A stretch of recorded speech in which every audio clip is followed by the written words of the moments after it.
विद्यार्थी मित्रांनो, सायन्समध्ये याआधी आपण कार्यशक्ती आणि ऊर्जा या टॉपिकचा अभ्यास केला आहे. कार्य होण्यासाठी ऊर्जेची गरज असते आणि कार्य ज्या वेळेला घडतं त्यावेळेला आपण जे बल लावतो कार्य होण्यासाठी, त्या बलाच्या दिशेमध्ये विस्थापन जर होत असेल तर आणि तरच कार्य होतं. समजा आपल्याला एखादी वस्तू उचलायची आहे आणि आपण लावलेलं बल अपुरं पडत असेल आणि त्यामुळे जर बलाच्या दिशेमध्ये विस्थापन होत नसेल तर कार्य होत नाही. काही वेळेला मानवी बल अपुरे पडत असेल तर त्या ठिकाणी छोटी छोटी यंत्र वापरून आपण कार्य करून घेतो. व्यवहारामध्ये आपण बरीच छोटी छोटी यंत्र वापरतो, ज्यांना आपण साधी यंत्र किंवा सिंपल मशीन्स असे म्हणू शकतो. आता मशीन म्हणजे काय किंवा यंत्र म्हणजे काय, तर साधी सोपी व्याख्या आपण अशी करू शकतो की अवघड काम सोपे करून वेळेची आणि श्रमाची बचत करणाऱ्या साधनास यंत्र असे म्हणतात. म्हणजेच यंत्रामुळे आपल्याला कमीत कमी वेळात कमीत कमी श्रमामध्ये जास्तीत जास्त कार्य करता येते. त्याचीच इंग्रजीमध्ये व्याख्या आपण अशी लिहू शकतो की ए मशीन म्हणजे यंत्र is contrivance by means of which, हे एक असं साधन आहे की ज्याच्यामुळे a force applied at one point, एका ठिकाणी एका पॉईंटला एका बिंदूवर लावलेले बल, कुणाच्या तर ऑफ द मशीन, यंत्राच्या एका बिंदूवर लावलेले बल इज ट्रान्समिटेड, हे पाठवलं जातं to another in order to secure an advantage for a particular work. म्हणजे एका मशीनच्या एका टोकावर लावलेलं बल हे दुसऱ्या टोकाकडे पाठवलं जातं, ट्रान्समिट केलं जातं. कशासाठी? To secure an advantage for a particular work, तर एक ठराविक कार्य करण्याचा फायदा आपल्याला मिळाला पाहिजे म्हणून अशा प्रकारे मशीनच्या एका बिंदूवर एका ठिकाणी बल लावून त्याचा परिणाम, फायदा हा दुसऱ्या पॉईंटकडून दुसऱ्या ठिकाणाकडून आपल्याला घेता येतो. So the machine is contrivance by means of which a force applied at one point of the machine is transmitted to another in order to secure an advantage for a particular work. ही मशीनची जी व्याख्या आहे, ही व्याख्या आपण इंग्रजीमध्ये लिहू शकतो.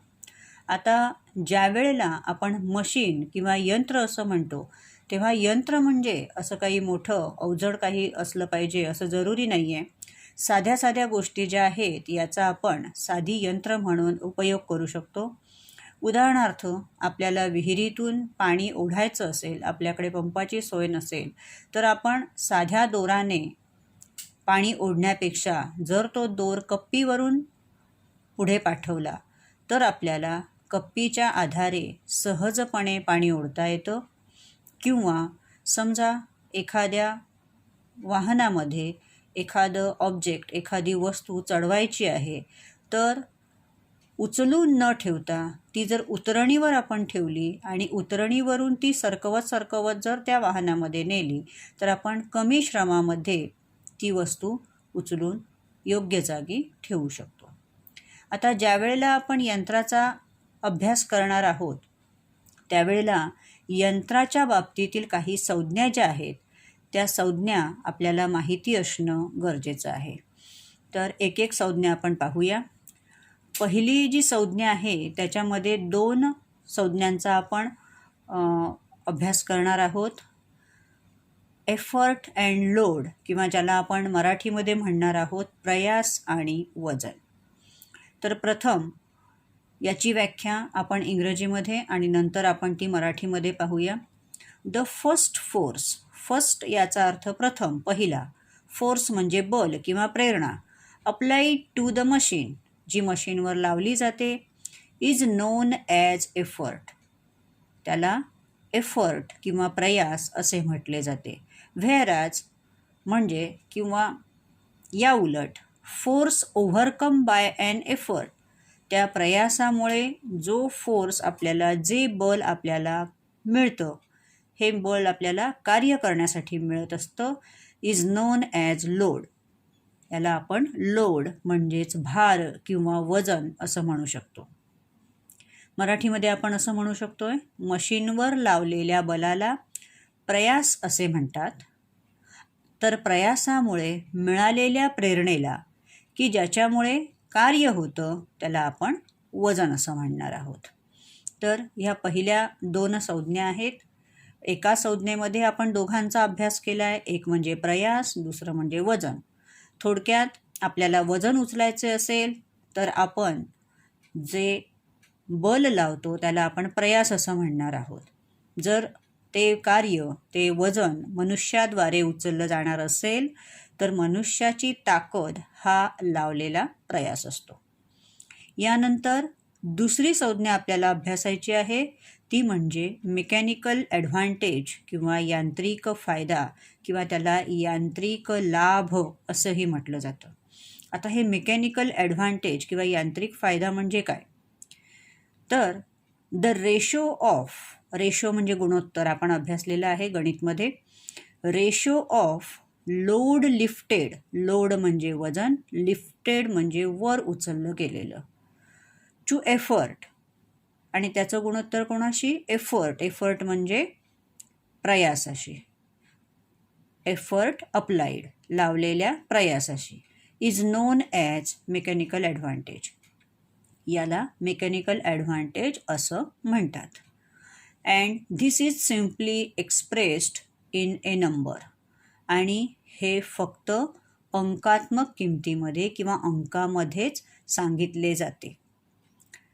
तर कमी प्रयासाने आपण जास्त वजन उचलणार आहोत, आणि त्यावेळेला कमी प्रयासाने यंत्राच्या सहाय्याने ज्या वेळेला आपण जास्त वजन किंवा जड वजन उचलणार आहोत, त्यावेळेला उचललं गेलेलं वजन आणि त्यासाठी लावलेला प्रयास यांचं जे गुणोत्तर आपण घेणार आहोत, त्यांच्या गुणोत्तराला यांत्रिक फायदा असे म्हणतात. आता गुणोत्तर ज्या वेळेला आपण घेतो तेव्हा गुणोत्तर ही तुलना असते, आणि ती फक्त आपण भागाकाराने करत असतो. हे आपण गुणोत्तरामध्ये अभ्यासलेलं आहे. तर ही फक्त अंकात्मक किंमत असते. जसं वरती म्हटलं आहे, this is simply expressed in a number, म्हणजे ही फक्त अंकात्मक किंमत असते, याला एकक नसते. सूत्रानुसार आपण बघूया की यांत्रिक फायदा, मी मगाशी सांगितल्याप्रमाणे यांत्रिक फायदा हे वजन आणि प्रयास यांचं गुणोत्तर आहे. वरती आपण व्याख्येमध्ये पाहतोय, वजन आणि प्रयास यांचं गुणोत्तर आहे, म्हणजेच वजन भागिले प्रयास, म्हणजेच लोड अपॉन एफर्ट. आता ज्या वेळेला आपण वजन उचलणार आहोत, सपोज आपल्याला उचलायचं जे वजन आहे ते आपण किलोग्रॅममध्ये घेतलं, आणि त्यासाठी आपण जे बल लावणार आहोत ते सुद्धा किलोग्रॅममध्येच घेतलं, तर दोन्ही जी किलोग्रॅम ही एककं आहेत, ही एककं गुणोत्तरामध्ये भागाकार घेतल्यामुळे कॅन्सल होतील, आणि त्यामुळे यांत्रिक फायद्याला एकक नसते, तर फक्त अंकात्मक किंमत असते. त्यामुळे आपण असं म्हणणार आहोत की यांत्रिक फायदा किंवा मेकॅनिकल ॲडव्हान्टेज हे वजन आणि प्रयास यांचं गुणोत्तर आहे, म्हणजेच वजन भागिले प्रयास. ही एक संज्ञा झाली. यानंतर पुढची संज्ञा आपण अभ्यासणार आहोत, ती म्हणजे व्हेलॉसिटी रेशो किंवा वेग गुणोत्तर. वेग गुणोत्तराची व्याख्या आपण अशी केलेली आहे, the ratio of distance moved by effort. Ratio म्हणजे पुन्हा एकदा गुणोत्तर, distance moved by effort, distance म्हणजे अंतर, मूव्ड बाय एफर्ट म्हणजे एफर्टने, प्रयासाने, मूव्ड चाललेले अंतर, to the distance moved by load. कोणाशी गुणोत्तर घ्यायचं आहे, तर distance moved by load. Load म्हणजे वजन, डिस्टन्स मूव्ड म्हणजे डिस्टन्स चाललेले किंवा चाललेले अंतर, म्हणजे वजनाने चाललेल्या अंतराशी आपल्याला गुणोत्तर घ्यायचं आहे. कोणाचं घ्यायचं आहे, तर डिस्टन्स मूव्ड बाय एफर्टचं, and it is term as velocity ratio. तर हे जे गुणोत्तर आहे याला आपण व्हेलॉसिटी रेशो असं म्हणणार आहोत. मराठीमध्ये आपण असं म्हणू शकतो की कमी प्रयासाने आता दरवेळेला आपण हा शब्द वापरतोय की कमी प्रयासाने यंत्राच्या सहाय्याने जड वजन उचलताना. म्हणजे आपल्याला यंत्र वापरायचं आहे कारण आपल्याला वजन जास्तच उचलायचं आहे आणि आपल्याला प्रयास मात्र कमी लावायचा आहे. तर कमी प्रयासाने यंत्राच्या सहाय्याने जड वजन उचलताना प्रयासाने चाललेले अंतर आणि वजनाने चाललेले अंतर यांचे प्रमाण दर्शवणाऱ्या अंकास वेग गुणोत्तर असे म्हणतात. यांचे प्रमाण दर्शवणे म्हणजेच यांचे गुणोत्तर घेणे, म्हणजेच यांचा भागाकार करणे. म्हणून आपण सूत्ररूपामध्ये असं मांडणार आहोत की वेग गुणोत्तर बरोबर प्रयासाने चाललेले अंतर भागिले वजनाने चाललेले अंतर, म्हणजेच distance moved by effort upon distance moved by load.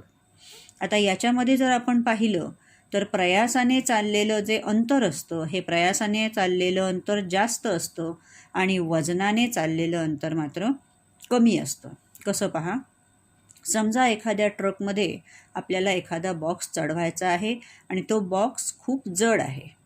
तर तो बॉक्स आपण डिरेक्टली उचलून ट्रकमध्ये ठेवण्याऐवजी आपण त्या ट्रकला उतरण लावली आणि उतरणीवर तो बॉक्स ठेवून हळूहळू सरकवत जर आपण तो ट्रकमध्ये चढवला तर बॉक्स सरकवताना आपल्याला त्या बॉक्सबरोबर आपली ताकद लावून त्याबरोबर चालावं लागतं आणि हे जे अंतर असतं हे अंतर जास्त असतं आणि बॉक्सने जे चाललेलं अंतर आहे ट्रकच्या उंचीपर्यंत, जमिनीपासून ट्रकच्या उंचीपर्यंतचं जे लंब अंतर असतं हे कमी असतं. म्हणजे वेग गुणोत्तर म्हणजेच प्रयासाने चाललेले अंतर भागिले वजनाने चाललेले अंतर, यामध्ये प्रयासाने चाललेले अंतर हे नेहमीच जास्त असते आणि वजनाने चाललेले अंतर हे नेहमीच कमी असते. आता हे सुद्धा गुणोत्तर आहे आणि गुणोत्तराला एकक नसते. त्यामुळे व्हेलॉसिटी रेशो किंवा वेग गुणोत्तर बरोबर प्रयासाने चाललेले अंतर भागिले वजनाने चाललेले अंतर असं आपण म्हणू शकतो. यानंतर पुढची संज्ञा आहे आउटपुट अँड इनपुट. तर आउटपुट म्हणजे काय? तर आउटपुट म्हणजे the product of load and distance moved by load. Product म्हणजे गुणाकार कोणाकोणाचा? तर प्रॉडक्ट ऑफ लोड, लोड म्हणजे वजन, and distance moved by load आणि वजनाने चाललेलं अंतर इज नोन ॲज आउटपुट. याला आपण आउटपुट असं म्हणणार आहोत. वेअर ॲज या उलट प्रॉडक्ट ऑफ एफर्ट, एफर्ट म्हणजे प्रयास, and distance moved by effort आणि प्रयासाने चाललेलं अंतर यांचा जो प्रॉडक्ट, यांचा जो गुणाकार आहे याला आपण म्हणणार आहोत input, is termed as input. म्हणून फॉर्म्युलामध्ये मी दिलं आहे output equal to load into distance moved by load and input equal to effort into distance moved by effort. या ठिकाणी ज्यावेळेला वजन आपण वर उचलतो याचा अर्थ वजन वर उचललं जातं म्हणजे वजन काही अंतर कापतं आणि त्या ठिकाणी सुद्धा कार्य होत असतं. वजन उचललं गेल्यामुळे जे कार्य आपल्याला मिळतं, आउटपुट जे मिळतं याला आपण उपयुक्त कार्य असं म्हणतो. आणि हे वजन उचलण्यासाठी आपण प्रयास लावत असतो आणि प्रयाससुद्धा काही अंतर चालतो. त्यामुळे प्रयास आणि प्रयासाने चाललेलं अंतर यांचा जो गुणाकार आपण घेतो या गुणाकाराला आपण यंत्राला पुरवलेले कार्य असे म्हणतो. कारण कार्याची व्याख्या आपण याआधी पाहिलेली आहे की कार्य होण्यासाठी प्रेरणा लावणं म्हणजेच बल लावणं आणि बलाच्या दिशेमध्ये विस्थापन होणं ह्या दोन्ही गोष्टी गरजेच्या असतात. वजन उचललं जातं त्यावेळेला वजन आणि वजनाने चाललेलं अंतर या दोन गोष्टी आपल्याला मिळत असतात आणि त्याच्यासाठी आपण प्रयास लावतो आणि प्रयासाला सुद्धा अंतर कापणं हे क्रमप्राप्त असतं आणि त्यामुळे प्रयास हे कार्य करत असतो, प्रयास कार्य करतो आणि त्याच्यामुळे वजन उचललं जातं. म्हणून मी खाली म्हटलेलं आहे की यंत्राच्या सहाय्याने कमी प्रयासाने जड वजन उचलताना वजन आणि वजनाने चाललेलं अंतर यांच्या गुणाकाराला यंत्राकडून मिळालेलं कार्य किंवा उपयुक्त कार्य म्हणजेच त्याला आपण आउटपुट असं म्हणणार आहोत, तर प्रयास आणि प्रयासाने चाललेलं अंतर यांच्या गुणाकाराला आपण म्हणणार आहोत यंत्राला पुरवलेले कार्य म्हणजे इनपुट. तर ह्या दोन्ही टर्म अशा प्रकारे आहेत, आउटपुट आणि इनपुट. आउटपुट म्हणजेच वजन उचलले जाण्यासाठी झालेले कार्य आणि इनपुट म्हणजे वजन उचलले जाण्यासाठी आपण जे प्रयास लावतो त्या प्रयासाने केलेले कार्य. त्यानंतर पुढची टर्म आहे इफिशियन्सी ऑफ मशीन म्हणजेच यंत्राची कार्यक्षमता. आता यंत्राची कार्यक्षमता म्हणजे काय? वरती आपण आउटपुट आणि इनपुट म्हणजे काय ते पाहिलेलं आहे. तर the ratio of output to the input of machine, मशीनचं आउटपुट आणि मशीनचं इनपुट यांचं घेतलेलं गुणोत्तर इज नोन ॲज इफिशियन्सी, त्याला आपण कार्यक्षमता असं म्हणणार आहोत. It is expressed in percentage आणि ते पर्सेंटेजमध्ये म्हणजेच शेकडेवारीमध्ये किंवा टक्केवारीमध्ये सांगितलं जातं. तर आपण असं म्हणू शकतोय की आउटपुट म्हणजे यंत्राकडून मिळालेले उपयुक्त कार्य आणि इनपुट म्हणजे यंत्राला पुरवलेले कार्य यांच्या गुणोत्तराला यंत्राची कार्यक्षमता असे म्हणतात आणि ती नेहमी शेकडेवारीमध्ये सांगितली जाते. म्हणून मी खाली सूत्र लिहिलं आहे पहा, कार्यक्षमता बरोबर आउटपुट भागिले इनपुट असं मी म्हटलं आहे, पण त्याआधी म्हटलं आहे वजन उचलताना झालेले उपयुक्त कार्य. वजन उचलताना जे कार्य होतं ते आउटपुट असतं आणि त्यासाठी यंत्राला जे कार्य पुरवलं जातं ते इनपुट असतं. म्हणून रेशो घेताना आउटपुट टू इनपुट असा घ्यायचा आहे. आता वजन उचलले जाताना झालेले उपयुक्त कार्य याबद्दल मी अंशस्थानी लिहिलं आहे वजन गुणिले वजनाने चाललेले अंतर.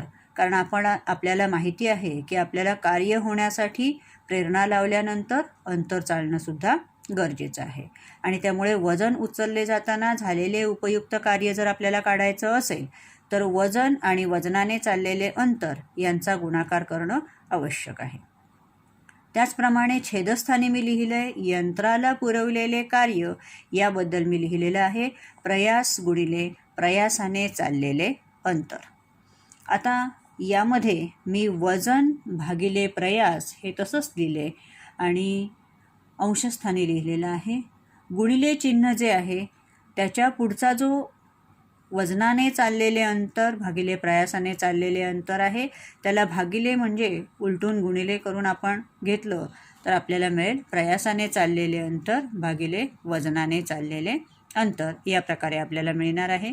आणि मग वजन भागिले प्रयास म्हणजे पूर्वी पाहिल्याप्रमाणे ते आहे यांत्रिक फायदा आणि प्रयासाने चाललेले अंतर भागिले वजनाने चाललेले अंतर याला आपण म्हणू शकतो वेग गुणोत्तर.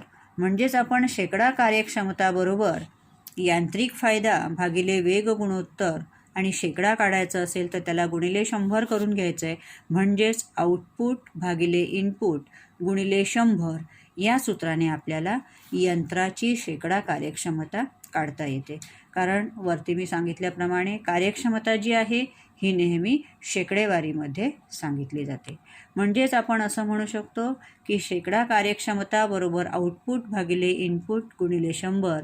याचप्रमाणे दुसरं सूत्र आपण कार्यक्षमतेचं लिहू शकतो यांत्रिक फायदा भागिले वेग गुणोत्तर गुणिले 100. म्हणजेच आपण कार्यक्षमता यांत्रिक फायदा आणि वेग गुणोत्तर याच्यातला जो संबंध आहे याच्यातलं जे रिलेशन आहे हे या प्रकारे मांडलेलं आहे. यानंतर प्रिन्सिपल ऑफ वर्क म्हणजे कार्यतत्व म्हणजे काय. आता प्रिन्सिपल ऑफ वर्क असं म्हणताना आपण जे यंत्राला कार्य पुरवतो काम करून घेण्यासाठी पहिल्यांदा आपण यंत्राला कार्य पुरवतो किंवा यंत्राला बल पुरवतो ते सर्वच्या सर्व बल हे कार्य करण्यासाठी उपयोगी पडत नाही म्हणजे उपयुक्त कार्य करण्यासाठी उपयोगी पडत नाही. तर प्रयासाने केलेलं जे कार्य आहे किंवा आपण पुरवलेल्या बलामुळे झालेलं जे कार्य आहे त्यातलं काही कार्य हे यंत्राच्या विविध भागातील घर्षणामुळे वाया जातं आणि उरलेलं जे कार्य आहे हे कार्य आपल्याला वजन उचलण्यासाठी उपयोगी पडतं. त्यामुळे आपण पुरवलेलं कार्य हे जास्त असतं, म्हणजेच प्रयासाने केलेलं कार्य जास्त असतं आणि वजन उचलताना झालेलं कार्य हे कमी असतं. कारण काही जे कार्य आहे हे घर्षणामध्ये वाया जातं. म्हणून प्रयासाने केलेले कार्य बरोबर वजन उचलताना झालेले कार्य अधिक यंत्रातील घर्षणामुळे वाया गेलेले कार्य असं आपण म्हणू शकतो. आता ज्या वेळेला आपण म्हणतो की यंत्रामध्ये घर्षण असतं तेव्हा त्या घर्षणामध्ये काही कार्य वाया जातं. पण समजा यंत्रामध्ये घर्षणच नसेल तर काय होईल? तर असं होईल की घर्षणामध्ये कार्य जे आहे हे वाया जाणार नाही. याचाच अर्थ काय होईल की प्रयास जेवढं कार्य करेल तेवढंच कार्य वजन उचलताना उपयोगी पडेल. परंतु असं शक्य होत नाही. आपण जर अशा प्रकारचं यंत्र म्हटलं की जेवढं प्रयासाने कार्य केलं म्हणजे जेवढं यंत्राला पुरवलं तेवढंच आपल्याला आउटपुट मिळालं, असं जर म्हटलं तर त्या यंत्राला आपण आदर्श यंत्र म्हणू शकतो.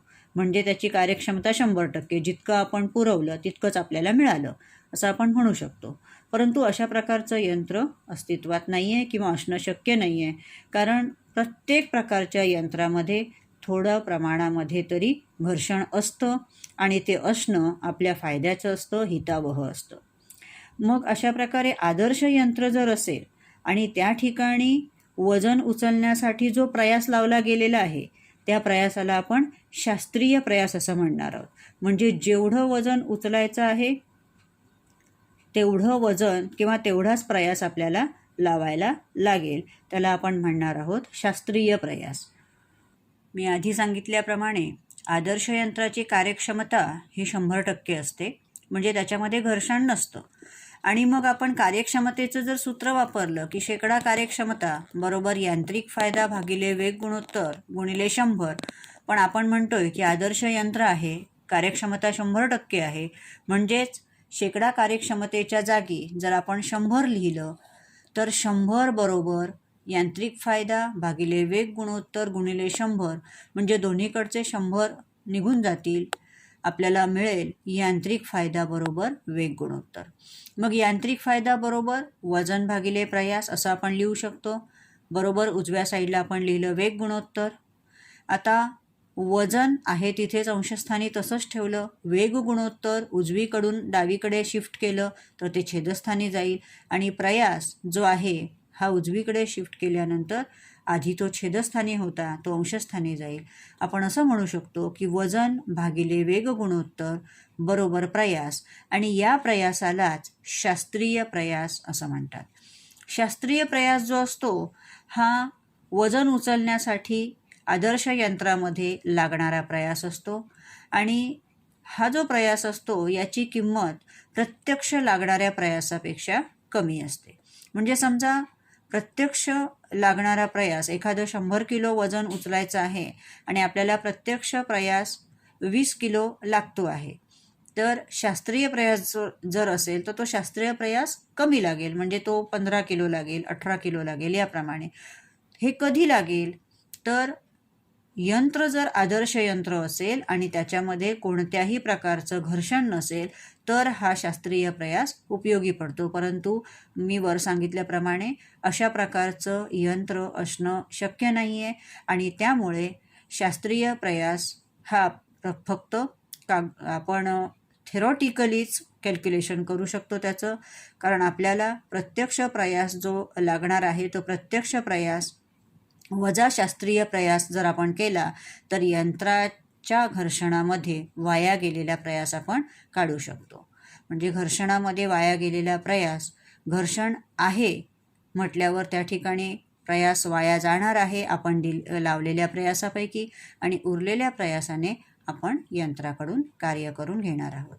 तर साध्या यंत्राच्या बाबतीत आपल्याला या सर्व ज्या राशी आपण अभ्यासल्या, या सर्व संज्ञा आपण अभ्यासल्या यांची माहिती आपल्याला असणं गरजेचं आहे.